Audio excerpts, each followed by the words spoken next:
Hello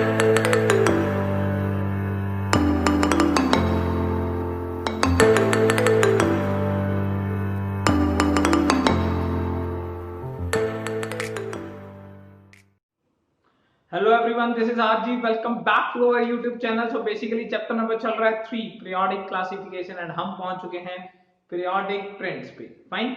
so atomic radius का periodic trend हम लोग कर चुके हैं, सारे के सारे एक्सेप्शनल केस कर चुके हैं। आज हम करने वाले हैं नई पीरियोडिक प्रॉपर्टी जिसका नाम है ionisation energy.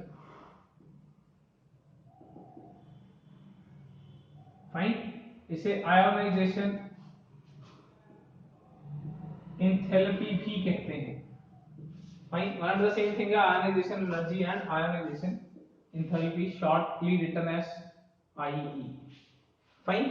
So before moving to this thing कि इसका ट्रेंड कैसा है, लेफ्ट से राइट जाते क्या होगा, ऊपर से नीचे जाते क्या होगा, पहले हमें ये चीज समझने की जरूरत है। आयोनाइजेशन एंथैल्पी होता क्या है। फाइन। सो बड़ा सिंपल सा फंडा है। It is the energy required to remove the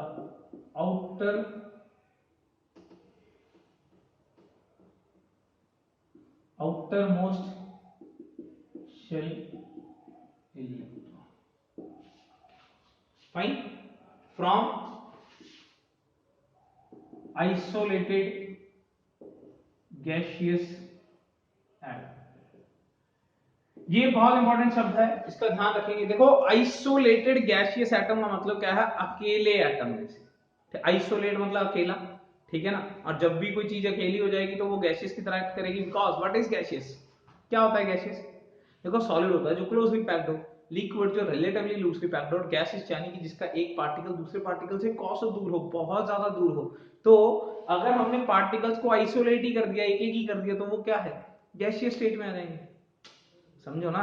मान लीजिए ये सॉलिड है और हमने इसके वेपर बनाने हैं। वैसे खैर इसके वेपर बनने मुश्किल काम है, चलो कोई बात नहीं। सपोज फिर भी इसके वेपर बनाने हैं, तो होगा क्या, जो इसके एटम है वो एक एक से इतनी ज्यादा दूर चले जाएंगे कि वो गैस की तरह एक्ट करेंगे। यही तो फंडा होता है। तो इसी भी एटम को आइसोलेट कर देना। जैसे सपोज हमने सिर्फ सोडियम एटम ले, ठीक है ना।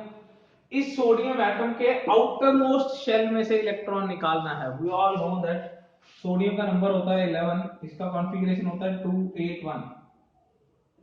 सोडियम का नंबर होता है 11, इसका कॉन्फ़िगरेशन है 281।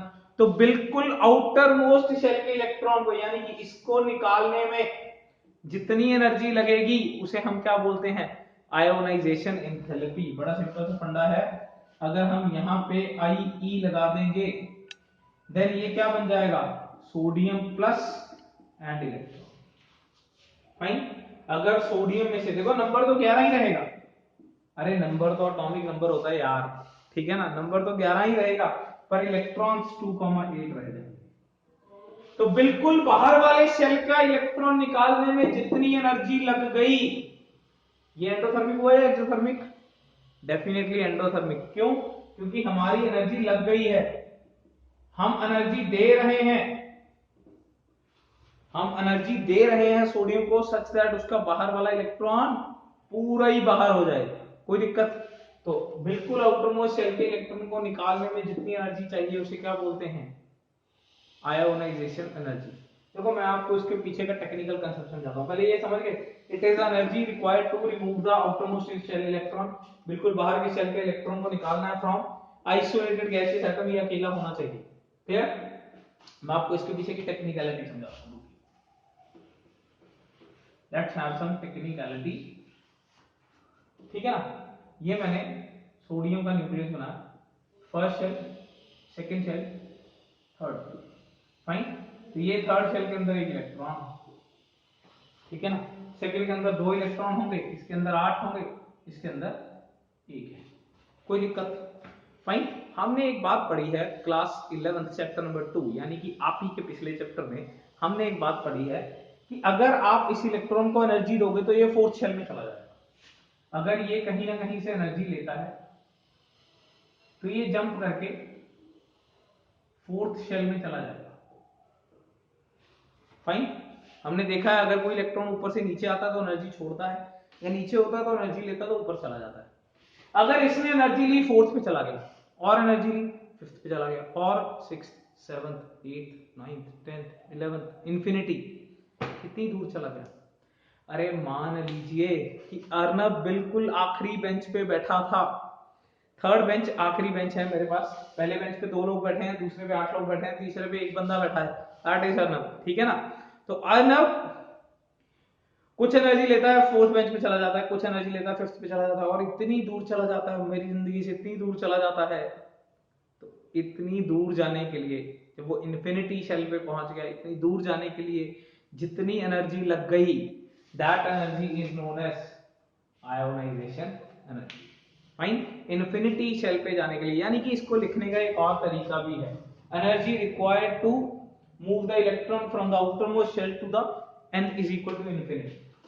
मैं इसको दूसरे तरीके से लिख के देता हूं, ये डेफिनेशन नंबर 2 है, मतलब पहले वाली बहुत परफेक्ट है, ठीक है ना, फाइन, अगर याद हो गई है तो ये एक एक्स्ट्रा डेफिनेशन है, the energy required to move, यहां रिमूव नहीं लिखना, ठीक है ना, मूव द इलेक्ट्रॉन या आउटर मोस्ट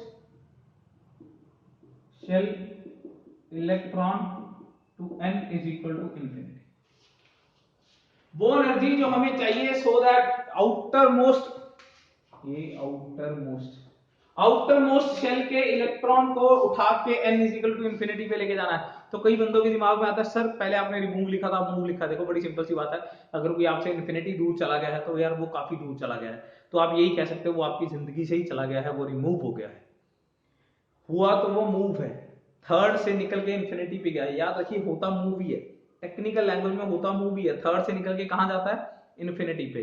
पर यार बड़ा सिंपल सा फैक्ट है कि थर्ड से निकल के अगर इन्फिनिटी पे गया है, आपकी जिंदगी से तो निकल गया ना, इस न्यूक्लियस के इन्फ्लुएंस में तो नहीं है ना, क्या ये न्यूक्लियस अब उसे खींच पाएगा, घंटा घंटा खींच पाएगा। अरे वो पहले थर्ड पे ही बहुत कम खींच पा रहा था, हमने स्लेटर रूल लगा के इसके ऊपर इफेक्टिव न्यूक्लियर चार्ज निकाला था, जोर तो बेचारे का तब इतना कम रह गया था, अब क्या करेगा जब वो इन्फिनिटी पे चला गया, तो डेफिनेटली नहीं खींच पाएगा।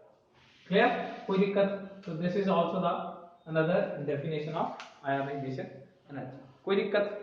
नाउ मूव करते हैं ट्रेंड पे, जो कि हमारा बेसिकली सबसे ज्यादा इंपॉर्टेंट टॉपिक है कि लेफ्ट से राइट जाते हुए एंड टॉप से बॉटम जाते हुए इसे क्या होता है, let's have it. Yes, before moving to the trend कि हम भाई लेफ्ट से राइट निकालें, पहले हमें ये देख लेना चाहिए कि ये जो आयोनाइजेशन एंथैल्पी है डिपेंड किस किस फैक्टर्स पे करती है। तो let's have the topic that is factors affecting ionisation enthalpy. Fine, the very first is atomic size या रेडियस, एक ही बात है, एटॉमिक साइज या एटॉमिक रेडियस। देखो खुद सोच के देखो, खुद सोच के देखो, ये एक न्यूक्लियस है, रिलेटिवली और बड़ा बना सकते हैं, ये इलेक्ट्रॉन को पकड़ना है एंड ये इलेक्ट्रॉन को जाना है बाहर एंड इस इलेक्ट्रॉन को बाहर जाना है, कब ज्यादा जोर लगेगा, देखिए डेफिनेटली ये जो इलेक्ट्रॉन है ये न्यूक्लियस के इन्फ्लुएंस में खींचा हुआ है, बड़ी सिंपल सी बात है, बहुत ही ज्यादा सिंपल बात है। सपोज मैं न्यूक्लियस हूं, ठीक है ना, I am a teacher, I am a nucleus of the class, fine, and first bench पे अर्नब बैठा है, तब हमारा जो साइज है वो इतना है। अब दूसरे केस में अर्नब थर्ड बेंच पे बैठा है, फाइन, तो रिलेटिवली वो मेरे से काफी दूर है, कब उसे निकालना आसान है, कब उसे पीछे से भगा के लेके जाना आसान है, उसके बैक गेट पे दोस्त खड़े हैं जो उसे कह रहे हैं आजा यार चलते हैं घूमने चलेंगे, कैंटीन चलेंगे, तो कब उसका निकल जाना आसान है बताइए। जब वो फर्स्ट पे बेंच पे बैठा है तो वो हिल भी नहीं सकता, उसे पता है सर की मेरे ऊपर नजर है। अब थर्ड बेंच तक जाते जाते तो बीच में इतने लोग आ गए हैं कि शायद शायद सर का ध्यान बीच वाले लोगों पे चला जाए एंड मैं इतने में पीछे से खिसक लूं। इसका मतलब जितना साइज बड़ा होता जाएगा न्यूक्लियस का इफेक्ट खत्म होता जाएगा। हम ये बात स्लेटर रूल में भी पढ़ चुके हैं, हम ये बात उसमें भी पढ़ चुके हैं, जितना जितना साइज बड़ा होता जाता है न्यूक्लियस का जो इफेक्टिव न्यूक्लियर चार्ज है वो दूर के लिए कम होता जाता है। यानी कि अगर साइज बड़ा हो जाएगा तो उसके लिए निकल पाना क्या हो जाएगा, आसान। फाइन। तीन अलग अलग केस लेते हैं। Arnab is on the first bench, Arnab is on the third bench, Arnab is on the fifth bench. कब उसका पीछे से निकल जाना आसान है, डेफिनेटली फिफ्थ पे। उसे पता है कि न्यूक्लियस का मेरे ऊपर इतना ध्यान ही नहीं है और साइज है बड़ा, पीछे से निकल जाएंगे कोई फर्क ही नहीं पड़ेगा। फाइन, कोई दिक्कत, बिकॉज इतना ज्यादा न्यूक्लियस का फोकस ही नहीं रहता। तो बड़ा सिंपल सा फंडा है कि अगर साइज ज्यादा होगा तो आयनाइजेशन कम लगेगा। बड़ा ही सिंपल सा फंडा है, यानी कि ionization is inversely related to atomic size. Fine. जितना साइज बड़ा होगा, जितना साइज बड़ा होगा न्यूक्लियस का इफेक्ट उतना कम हो जाएगा। जितना न्यूक्लियस का इफेक्ट कम हो जाएगा इलेक्ट्रॉन निकालना आसान हो जाएगा। Let's move to the second, that is effective nuclear charge. This one is again easy, बड़ा सिंपल सा फंडा है। Effective nuclear charge is Z star. Fine यार, बहुत ही सिंपल फंडा है। जितनी पावर न्यूक्लियस की ज्यादा होगी तो वो खींच के रखेगा, इलेक्ट्रॉन को होल्ड करके रखेगा। जितना Z स्टार ज्यादा होगा इलेक्ट्रॉन को होल्ड ज्यादा करके रखेगा। जितना ज्यादा करके रखेगा आयोनाइजेशन ज्यादा लगेगी। बिकॉज अगर आपका इलेक्ट्रॉन पकड़ा हुआ है तो उसे यार बाहर निकालने में बहुत जोर लग जाएगा। अरे अगर मेरी पावर ही ज्यादा, मेरी ध्यान ही ज्यादा है, ठीक है ना, आई एम बॉन्ड 007, मतलब मेरी नजर से अर्नब बच ही नहीं सकता। I have that much power of effective nuclear charge कि वो बच ही नहीं सकता। तो फिर वो बच ही नहीं सकता, वो नहीं निकल सकता बाहर भाई। जिसका इफेक्टिव न्यूक्लियर चार्ज ज्यादा है, उसका इलेक्ट्रॉन के ऊपर होल्ड ज्यादा है, उसका मेरा अगर इफेक्टिव न्यूक्लियर चार्ज, मेरी अट्रैक्शन ही इतनी ज्यादा है तो अर्नब हिल ही नहीं सकता। फाइन। अगर इलेक्ट्रॉन के ऊपर होल्ड ज्यादा है तो उसे बाहर निकालने में बहुत जोर लग जाएगा, आयनाइजेशन ज्यादा आएगी। यानी कि बड़ा सिंपल सा फंडा है कि आयनाइजेशन डायरेक्टली प्रोपोर्शनल है रजिस्टर। आयनाइजेशन डायरेक्टली प्रोपोर्शनल है Z स्टार के। Now move to the third one, तीसरी चीज के ऊपर बात करते हैं। Clear? So third thing is basically screening. Third thing is screening.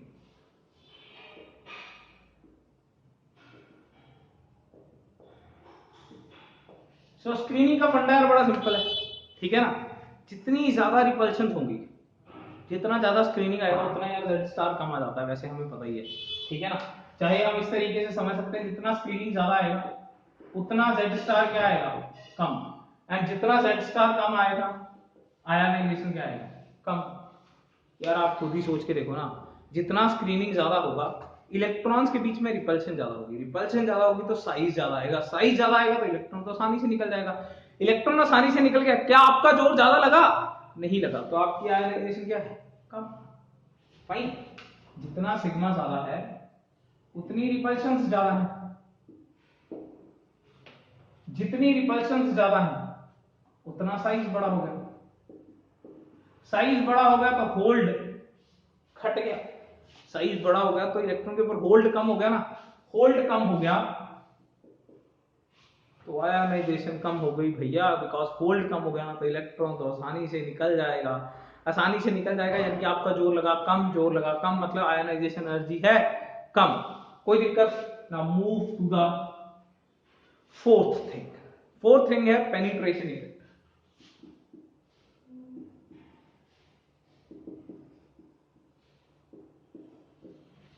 Fine. So penetration is a very simple thing, ठीक है ना। मतलब इसका कहने का मतलब है न्यूक्लियस के आप कितना पास हो, तो बड़ी सिंपल सी बात है।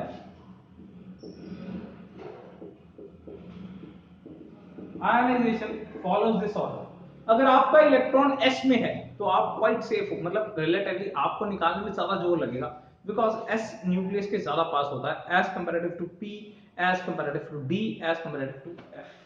तो आप कौन से सबशेल में हो, आप कौन से सबशेल के कौन से ऑर्बिटल में हो, इस बात से भी काफी फर्क पड़ता है, बिकॉज s का पेनिट्रेशन इफेक्ट सबसे ज्यादा है।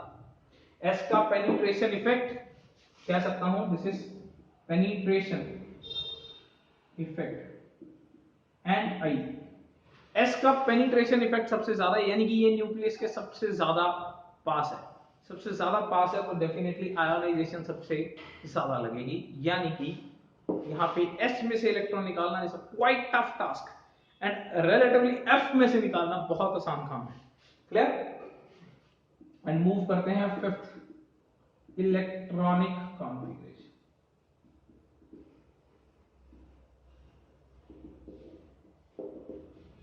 Fine, so this one is very important, fifth को स्टार मार्क करेंगे बिकॉज इसके जितने एक्सेप्शनल क्वेश्चन है ना, या क्या बोलते हैं हम उसे, इरेगुलरिटीज, जितनी इरेगुलरिटीज है ना, वो भैया इस बंदे की देन है। इसका नाम है इलेक्ट्रॉनिक कॉन्फ़िगरेशन। ये अपनी डास खड़ी रखेगा हर बार एंड हमारे रेगुलर ट्रेंड्स को इरेगुलर बना देगा। नाउ अब ये क्या लफड़ा है, ये बात कहना चाहता है कि any type of stable configuration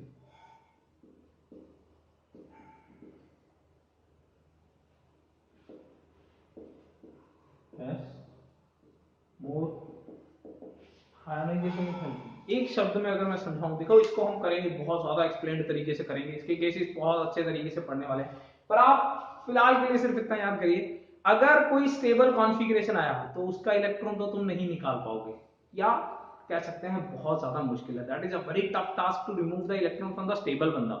क्यों यार, वो स्टेबल है, वो इलेक्ट्रॉन देने नहीं जाता, तुम उसके पास जाओ, यार भाई साहब इलेक्ट्रॉन दे दो, वो कह रहा मैं नहीं दूंगा, कह दिया ना नहीं दूंगा, तो आप उससे इलेक्ट्रॉन ले ही नहीं सकते। बड़ा सिंपल सा फंडा है। तो बहुत ज्यादा एनर्जी देनी पड़ेगी तब जाके हो सकता है वो मान जाए, मान तो जाएगा खैर, ठीक है ना, फाइन। तो बहुत ज्यादा पैसे लग जाएंगे, या बहुत ज्यादा क्या पैसे मतलब एनर्जी लग जाएगी। तो याद रखिए, किसी भी तरह का स्टेबल कॉन्फ़िगरेशन आया तभी तो इरेगुलरिटी बनेगी। चलते चलते बीच में स्टेबिलिटी आ जाती है, याद है ना, हमने क्लास 11th के चैप्टर नंबर 2 के इलेक्ट्रॉनिक कॉन्फ़िगरेशन पार्ट में पढ़ा है, बीच बीच में अजीबोगरीब कॉन्फ़िगरेशंस आ जाती हैं, चीजें स्टेबल हो जाती हैं। अगर स्टेबल हुआ तो उसका आयोनाइजेशन हो जाएगा ज्यादा, बिकॉज वो इलेक्ट्रॉन नहीं निकालेगा। आपको यार एक एटम में से इलेक्ट्रॉन निकालना है, एक एटम इलेक्ट्रॉन क्यों देगा अगर वो स्टेबल नहीं है, पर अगर वो स्टेबल है तो वो नहीं देगा तो ज्यादा जोर लगेगा तो ज्यादा आयोनाइजेशन, दैट्स प्रूव्ड, कोई दिक्कत। फाइन, नाउ अब चलते हैं हम ट्रेंड पे, because all the factors are clear. Size बड़ा होगा तो इलेक्ट्रॉन निकालना आसान है, इफेक्टिव न्यूक्लियर चार्ज ज्यादा होगा तो फोल्ड ज्यादा होगा तो मुश्किल है, स्क्रीनिंग ज्यादा होगी तो रिपल्शन ज्यादा होगी, साइज ज्यादा होगा तो आसान है। देखो आसान है मतलब आयोनाइजेशन कम, penetration that is a different, totally different rule as PDF. Fine, and electronic configuration अगर स्टेबल हुआ तो बहुत मुश्किल है, इलेक्ट्रॉन आसानी से नहीं निकलेगा, कोई दिक्कत। Fine, so let's move to the trend. चलिए आगे मूव करते हैं, basically trend across the period. Fine, यानी कि अगर हम लेफ्ट से राइट मूव करते हैं तो क्या होगा, कोई दिक्कत, बहुत ही ज्यादा इंपॉर्टेंट है। फाइन, लिथियम बेरिलियम, मैं बेसिकली सेकेंड पीरियड ले रहा हूं, ठीक है ना, बाकियों में भी डिस्कस कर लेंगे, पहले इसलिए कर लेते हैं। Lithium beryllium boron carbon nitrogen oxygen fluorine जी, ठीक है ना, कोई दिक्कत। लो जी, इलेक्ट्रॉन्स 3 4 5 6 7 8 9 10, प्रोटॉन्स 3,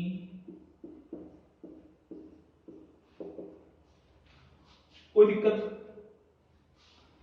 लेफ्ट से राइट जाते हुए साइज होता है डिक्रीज। फाइन, क्यों, बिकॉज जेड स्टार होता है इंक्रीज। याद आया कुछ, कोई दिक्कत। साइज डिक्रीज होता है बिकॉज जेड स्टार इंक्रीज होता है, इफेक्टिव न्यूक्लियर चार्ज बढ़ता है, वी ऑल नो। फाइन, जब हम लेफ्ट से राइट जाते हैं, आप चाहे तो स्लेटर रूल लगा के देख लीजिए, हर एक पे आप स्लेटर रूल निकाल के देखिए, कोई दिक्कत वाली बात नहीं है। फाइन, तब आप देखोगे कि हर एक में इफेक्टिव न्यूक्लियर चार्ज बढ़ेगा ही बढ़ेगा। क्लियर, कोई दिक्कत। तो जेड स्टार बढ़ रहा है, साइज घट रहा है, इसके ऊपर तो हम ऐसे भी अपने पिछले ट्रेंड में बात कर चुके हैं। तो अब हम बड़ी सिंपल सी बात है, ये भी पढ़ चुके हैं कि साइज कम होगा तो आयोनाइजेशन होगा ज्यादा, एंड ये भी पढ़ चुके हैं कि अगर इफेक्टिव न्यूक्लियर चार्ज होगा तब भी आयोनाइजेशन होगा ज्यादा। यानी कि दोनों ही बातें ये बात कह रही हैं कि लेफ्ट से राइट मूव करते टाइम आयोनाइजेशन होगा ज्यादा। तो हम कह सकते हैं while moving from left to right ionization generally increases because of increase in effective nuclear charge and hence increase in hold on electron। देखिए जब हम लेफ्ट से राइट जाते हैं इफेक्टिव न्यूक्लियर चार्ज बढ़ता है जिसके कारण इलेक्ट्रॉन के ऊपर होल्ड बढ़ता है, ठीक है ना। इलेक्ट्रॉन के ऊपर होल्ड बढ़ता है तो साइज कम हो जाता है जिसके कारण इलेक्ट्रॉन को निकाल के लेके जाना बहुत मुश्किल हो जाएगा, बिकॉज अगर अर्नब फर्स्ट बेंच पे बैठा है तो वो नहीं हिल पाएगा भाई। तो ये शरारत भी नहीं कर सकता, तुम लेके जाने की बात कर रहे हो, ठीक है ना। अगर ये फर्स्ट बेंच पे बैठा है तो ये मेरे सामने शरारत भी नहीं कर सकता। तुम बात कर रहे हो कि इसको इन्फिनिटी शेल पे उठा के ले जाएंगे, which is definitely not possible. Fine, मतलब ऑब्वियसली पॉसिबल का तो फंडा नहीं है, पॉसिबल तो सब कुछ है, मतलब मेरे कहने का मतलब बहुत ज्यादा मुश्किल काम है, ठीक है ना। Fine, so while moving from left to right ionization generally increases. Now अब मुद्दा यहाँ पे एक शब्द लिखा है मैंने जनरली, तो ये तो जनरल ट्रेंड है। अगर इन जनरली हम बात करते हैं तो ऐसा होना चाहिए, ठीक है ना, कोई दिक्कत। फाइन, नाउ अब मूव करते हैं एक्चुअल ट्रेंड पे। अब यार ये क्या लफड़ा है, देखिए इन जनरली तो हमने बात कर ली है कि ये बढ़ जाना चाहिए। अच्छा, किसी के दिमाग में आता है सर नियॉन तो काफी बड़ा था, उसका तो इलेक्ट्रॉन बहुत आसानी से निकल जाना चाहिए, पर नियॉन बंदा स्टेबल भी तो है ना यार,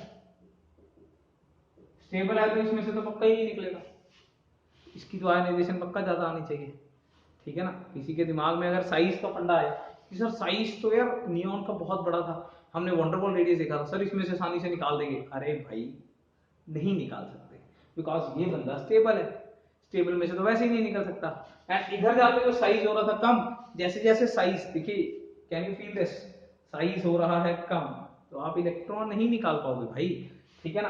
तो यहां तो वैसे ही आयनाइजेशन बढ़ रहा था, यहाँ स्टेबल के चक्कर में बढ़ गया। Now this is what is general trend. अगर आपसे जनरली बातें पूछी जाती हैं तब ऐसा लिखा जाता है, इन जनरली इतना पढ़ाया जाता है, 10th क्लास में भी हम इन जनरली इतना पढ़ाते हैं, ठीक है ना। पर what is the actual trend? Fine, the actual trend is that beryllium boron से बड़ा है, इसको कर लेंगे मार्क। नाइट्रोजन ऑक्सीजन से बड़ा है, इसको भी कर लेंगे मार्क। एंड ये काफी ज्यादा बड़ा है कि ये कोई दिक्कत नहीं है, ठीक है ना, पर समझने के लिए आप इसको भी कर सकते हो मार्क। फाइन, नाउ मुद्दे की बात है, ऐसा क्या हुआ, लेट्स सॉल्व। ये ऑर्डर इतना क्यों बदल गया, जगह जगह बदल गया। हम तो कह रहे थे इधर जाते जाते बढ़ता जाएगा, ये क्या हुआ, बढ़ गया कम हो गया, बढ़ गया बढ़ गया कम हो गया, बढ़ गया बढ़ गया, बहुत बढ़ गया। अरे पूरे इरेगुलरिटी की धज्जियां उड़ गई हैं, ठीक है ना। आप तो सोच रहे थे लगातार बढ़ता जाएगा, ये क्या हो रहा है, बढ़ गया कम हो गया, या कम हो गया बढ़ गया, बढ़ गया बढ़ गया कम हो गया, बढ़ गया बहुत बढ़ गया। टोटली टोटली अनएक्सेप्शनल ऑर्डर, मतलब कुछ ध्यान में ही नहीं है कि भाई क्या होना चाहिए। फाइन, पर अब हम बनाते हैं रीजन, एक एक करके मार्क करके लिखेंगे। सबसे पहले बेरिलियम वर्सेस बोरोन का लिखेंगे। बेरिलियम वर्सेस बोरोन, देखिए beryllium is 1s2 2s2, this is 1s2 2s2 2p1, this is sub shell wise complete configuration.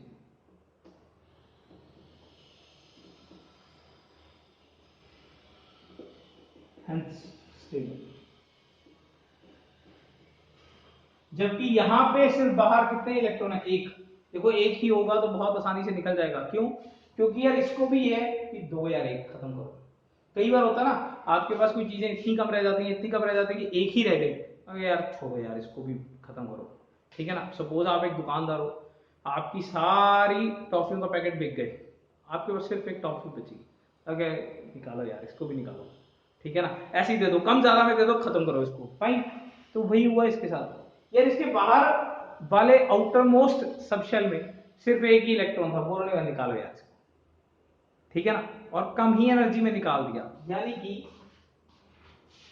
Beryllium का कॉन्फ़िगरेशन रिलेटिवली बोरोन से स्टेबल होने के चक्कर में ये ऐसा आंसर है। क्लियर, कोई दिक्कत।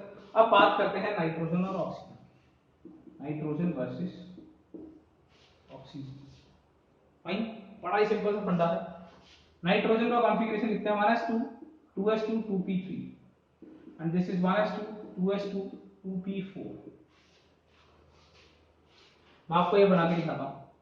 ये क्या होता है, p के 3 ऑर्बिटल होते हैं एंड 3 के अंदर ये 1 1 1 पड़ा है एंड यहाँ ये 4 है। p के 3 ऑर्बिटल होते हैं एंड उसके अंदर 1 2 3 ये 4 पड़ा है। यार ये एग्जैक्टली हाफ फिल्ड है, ये भी स्टेबल होता है। आपको मैं अगर थोड़ा सा रिकॉल कराऊं, फुल भरा हुआ है, एस में 2 आ सकते हैं, पूरे के पूरे भरे हुए हैं, ये फुल है, अच्छी बात है। 6 आ सकते हैं पी में कितने आ सकते हैं 6, कितने आए हुए हैं 3, एग्जैक्टली आते हैं, ये भी अच्छी बात है। पर ज्यादा अच्छा कौन है वैसे, ज्यादा तो फुल वाला होता है, ज्यादा तो फुल वाला होता है, पर ये भी तो अच्छी बात है। इसमें 4 है, इसमें ऑक्सीजन क्या सोच रहा होगा, what is the mentality of oxygen, what was oxygen thinking. Oxygen सोच रहा होगा यार अगर मैं ये एक इलेक्ट्रॉन निकाल दूं, अगर मैं ये एक इलेक्ट्रॉन निकाल दूं, मैं भी एग्जैक्टली आधा हो जाऊंगा, अच्छी बात है। एक को तो बेचो, एक को तो निकालो, एक को तो कर दो आउटर मोस्ट शेल से बाहर, कोई दिक्कत। तो वो अल्टीमेटली इसको बहुत आसानी से बाहर निकालने की कोशिश कर रहा होगा। दिस इलेक्ट्रॉन रिमूव्स इजीली, तो आयनाइजेशन क्या हो गई, कम। अल्टीमेटली नाइट्रोजन ऑक्सीजन से क्या होगा, कोई दिक्कत। एंड इसकी तो बात ही मत करो भाई, फ्लोरीन और नियॉन, ये तो 2s2 2p5, 1s2 आएगा आगे, कोई दिक्कत नहीं है, 1s2 तो है ही आगे ना।